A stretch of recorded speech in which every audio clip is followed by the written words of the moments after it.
complete Bay Area news coverage starts right now.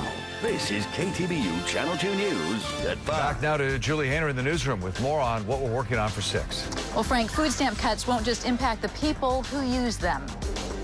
I can't pull myself up out of poverty without food. The 1-2 punch that could make it harder for charities to help the hungry. Also, millions of people left hungry if action isn't taken in hours. How local organizations already stretched thin are feeling the pinch as funding is cut to a vital program. And a different kind of New at 6, it's a benefit 1 in 7 Americans rely on, food stamps. But starting tomorrow, funding to the program will be reduced unless Congress intervenes. The cuts will leave those who rely on food stamps with an average of just $1.40 to spend on each meal. And it's not just the program participants who will be feeling the effects. Local food banks and dining halls are also bracing for the change. KTVU's Ken Pritchett is live now at the Alameda County Food Bank with how these federal cuts will trickle down. Ken. Well, when these food stamp cuts kick in tomorrow, the Alameda County Food Bank says it will be the equivalent of taking 5 million meals away from needy families this year, and that's in Alameda County alone. Food banks across the Bay Area will have a lot of work to keep up with demand.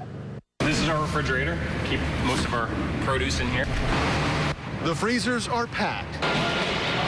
The shelves of the Alameda County Food Bank stocked with a several-month supply. But this cut to food stamps that kicks in tomorrow couldn't come at a worse or needier time. Actually, our goal for this holiday season is to raise the equivalent of 11 million meals. So this cut is actually equivalent to 50% of our goal. So we need to actually hit 150% of our goal now in order to make up for this cut.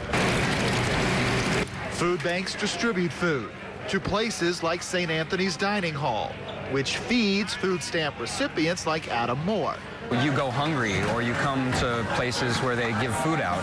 Moore says his monthly food assistance amounts to about $2.17 a meal. No, you can't get a meal like this for $2.17. He says a cut means he'll have to come here more often. Places like St. Anthony's Dining Hall will be hit by a 1-2 punch.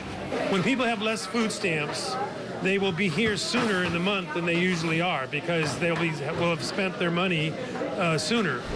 Increased demand will lead to less food bank supply, as St. Anthony's gets half of its meals from food banks. The food stamp cut a domino effect from food banks to dining halls to people just trying to get by and thrive. And I can't pull myself up out of poverty without food. You know, it's this basic equation. The food stamp cut kicks in tomorrow, but the effect may not be felt for 2 or 3 weeks. That's when people will start running out of their food stamp money. In fact, the food bank here says that right now, about 90% of food stamp recipients start to run out of that money in about the 3rd week of the month. In Oakland, Ken Pritchett, KTVU, Channel 2 News.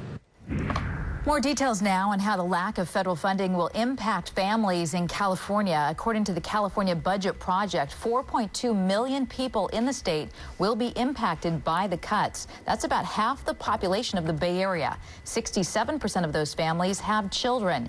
On average, a family of 4 would lose assistance to pay for 21 meals a month. That's like skipping lunch for 5 straight days. a state audit finds California